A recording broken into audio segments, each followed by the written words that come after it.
Doom really came back with a bang in 2016. This game was raw, it was aggressive, it was loud, and a freaking ton of fun. We were looking forward to it for years, and I did a before you buy for it. Yes, we've been doing before you buys for that long. And believe it or not, time is an unrelenting ghoul constantly hunting you down throughout the maze of life. It's been a while since we've touched the original new Doom. The follow-up, Eternal, was pretty cool, but since the dust has long settled, we thought it would be fun to talk about the before, the during, and the after, and really just why Doom 2016 was such a big deal.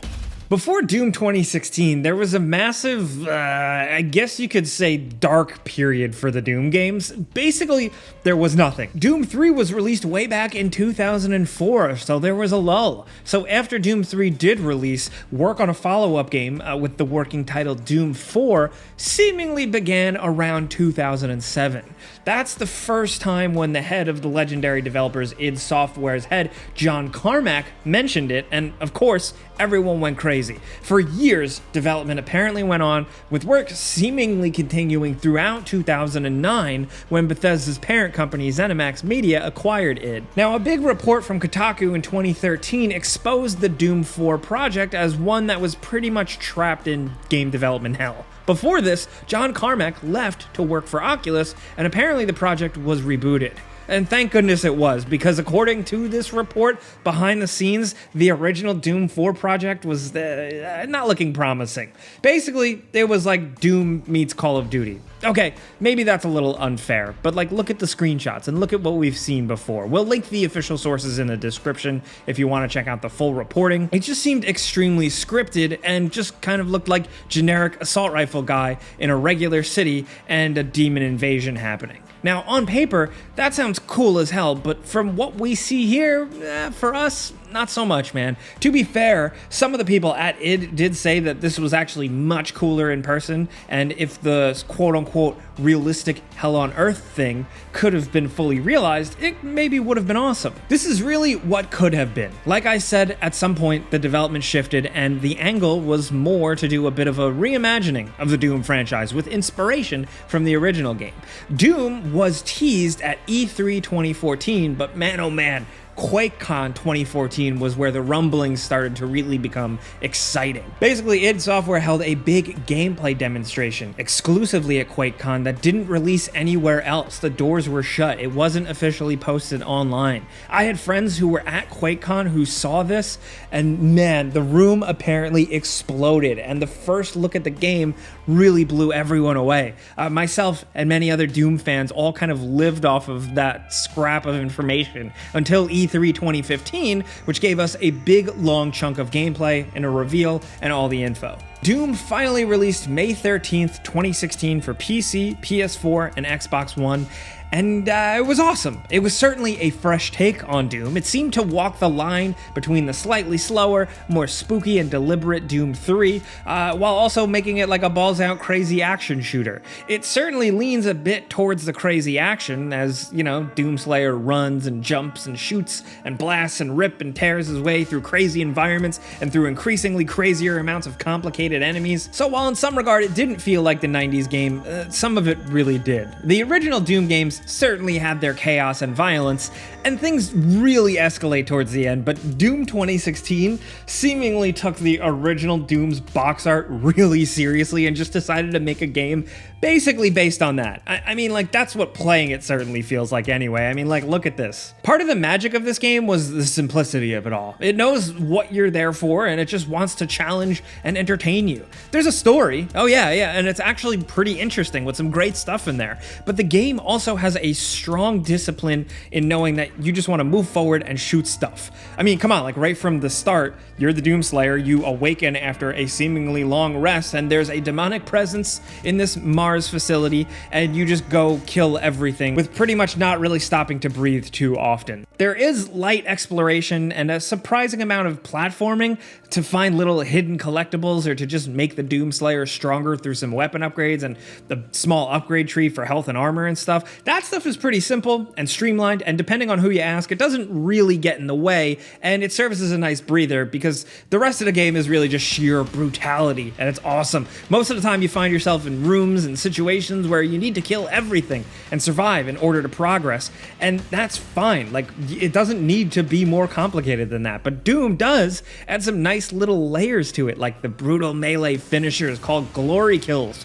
which net you a little bit of health. Along with that, you can use your chainsaw to kill enemies, which makes them drop ammo, which you always need, so you're always moving, you're never taking cover, and you're always killing to survive in some way. And it makes it so you're like smartly and brutally getting through some things. Like, there's a tiny little bit of strategy to it, and it's pretty slick how they did it. That, all along with the game's fairly simple structure, is nice. It's almost a bit nostalgic. I mean, you work your way through the Mars facility, and of course, you find yourself in hell, just like the good old days. And it's obviously a lot crazier looking now. The hell in the original games and the fire and brimstone compared to what they built here is downright, like, incredible. Just look at some of the environment designs, from the facilities to the destruction, and then of course to the storms on the surface of hell. It really is a lot. At times, like, sometimes it's like overkill to your brain what you're looking at, but that's again kind of the point with Doom. Overkill everything. And it's nostalgic to the point, like, sometimes you're even finding color-coded keys to get through certain color-coded doors.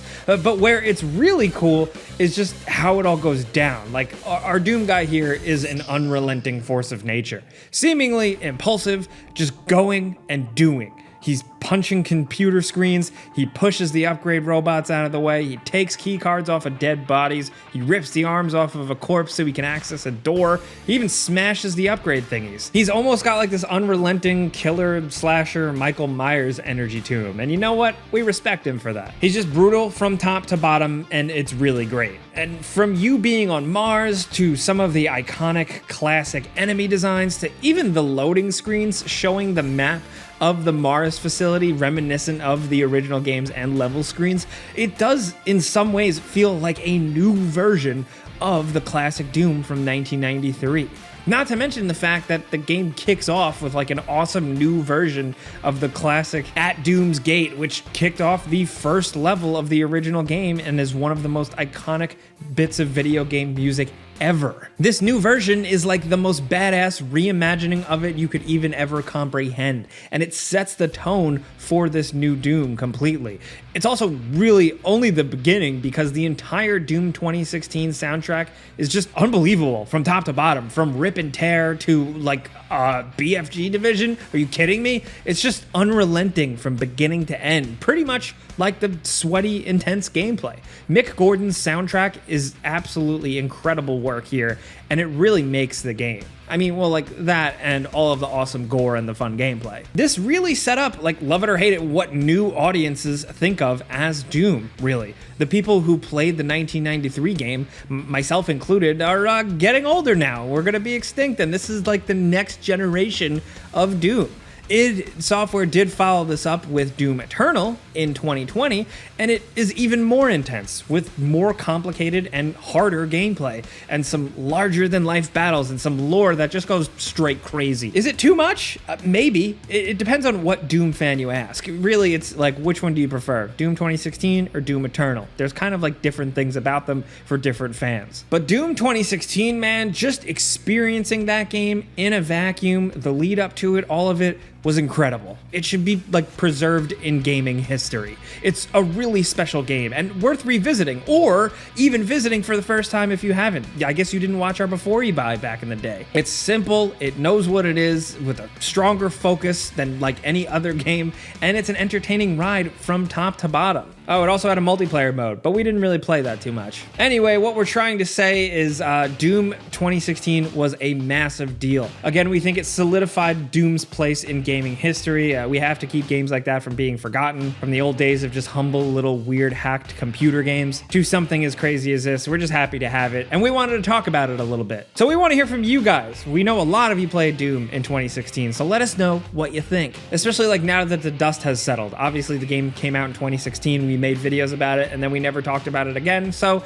it's been fun to really revisit. So what do you think? What's your favorite encounter? What's your favorite weapon? Your favorite enemy type? But most importantly, what is your favorite song on the soundtrack. That says a lot about a person, so we're looking forward to hearing it. If you had fun with us over here playing Doom, clicking the like button's all you gotta do. It really helps us out. But if you're new, consider subscribing because we put out new videos every single day. But as always, thanks for watching, and we'll see you guys next time.